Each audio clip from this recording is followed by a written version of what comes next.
और इस बीच बड़ी खबर सामने आ रही है, जहां बांदा दौरे पर सीएम योगी आदित्यनाथ 229 परियोजनाओं का किया लोकार्पण और शिलान्यास।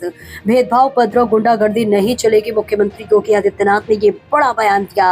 साथ ही मुख्यमंत्री ने कहा कि बेटी व्यापारी की सुरक्षा से खिलवाड़ नहीं। इसके साथ ही मुख्यमंत्री योगी आदित्यनाथ विपक्ष पर भी जमकर बरसते हुए नजर आए। उन्होंने कहा कि 2017 से पहले क्या हालात थे उत्तर प्रदेश के, बेटियां असुरक्षित थे, इसके साथ ही नौजवानों के लिए रोजगार नहीं थे, व्यापारियों को डर लगता था, किसान डर के मारे खेत में नहीं जाते थे। तमाम बातों का जिक्र करते हुए मुख्यमंत्री योगी आदित्यनाथ ने विपक्ष पर जमकर बरसे। मुख्यमंत्री योगी आदित्यनाथ ने बांदा में आयोजित एक कार्यक्रम के दौरान 710 करोड़ रुपए से अधिक की कुल 229 विकास परियोजनाओं का लोकार्पण और शिलान्यास करके बुंदेलखंड को बेहतरीन कनेक्टिविटी की बड़ी सौगात दी। उन्होंने जनसभा को संबोधित करते हुए वर्ष 2017 से पहले कानून व्यवस्था और बदहाली की तुलना आज के बदलते उत्तर प्रदेश से की है।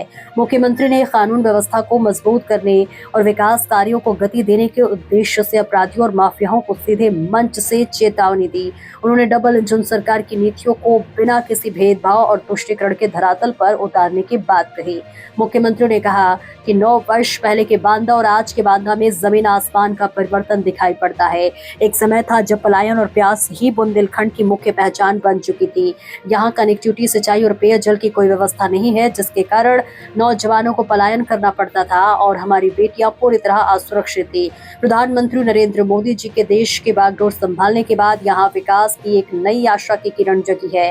सीएम योगी आदित्यनाथ ने पिछली सरकारों पर हमला बोलते हुए कहा कि साल 2017 के पहले बुंदेलखंड में कहीं खनन माफिया, कहीं सैंड माफिया, लैंड माफिया, तो वन माफिया, तो कहीं डकैतों का भारी आतंक था। किसान अपने खेत में जाने से डरता था और पाटा का क्षेत्र डकैती की फिरौती वसूली का माध्यम बन गया था। अगर ऐसे भूमाफिया और डकैत चुनाव जीत कर जाएंगे तो वे व्यापारियों का अपहरण करेंगे, लोगों की जमीनों पर जबरन कब्जा करेंगे और गरीबों को उजाड़ेंगे। गरीबों की जमीनों पर, सार्वजनिक जमीनों पर, व्यापारियों की संपत्तियों पर अगर किसी माफिया ने कब्जा किया है, अगले 24 घंटे के अंदर खाली कर दें, और नहीं खाली करेंगे तो हमें खाली करवाना आता है। आज बुंदेलखंड में क्या नहीं है? आज सब कुछ है। महारानी दुर्गावती के नाम पे मेडिकल कॉलेज भी काम कर रहा है, कृषि विश्वविद्यालय कार्य कर रहा है, इंजीनियरिंग कॉलेज भी कार्य कर रहा है, पॉलिटेक्निक का शिलान्यास भी हो रहा है और उद्घाटन भी हो रहा है।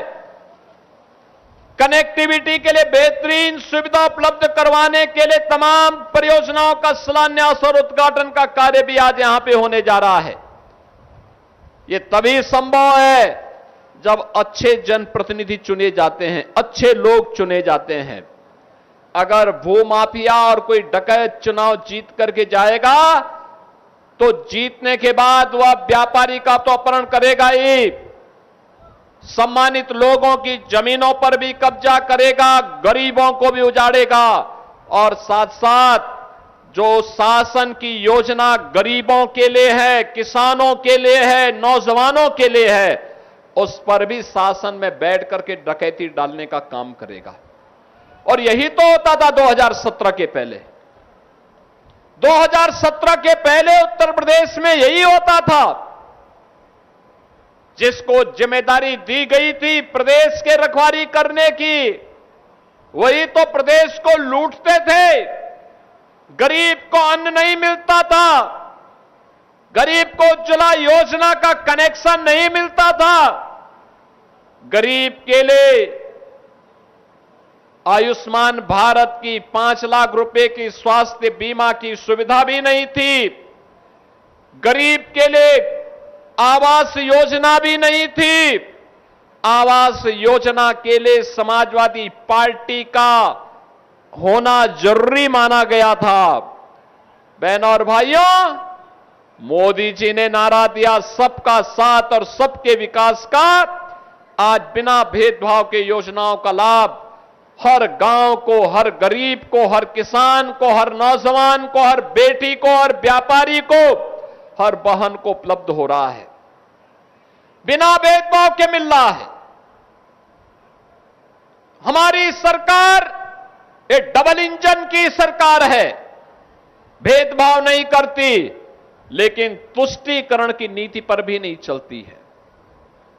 उपद्रव पसंद नहीं करती है, गुंडागर्दी पसंद नहीं करती है, कर्फ्यू पसंद नहीं करती है। बेटी और व्यापारी की सुरक्षा पर सेंध लगाने वालों को चेतावनी भी देती है और नहीं मानते हैं तो उनके लिए यमराज के घर जाने का रास्ता भी खोल देती है।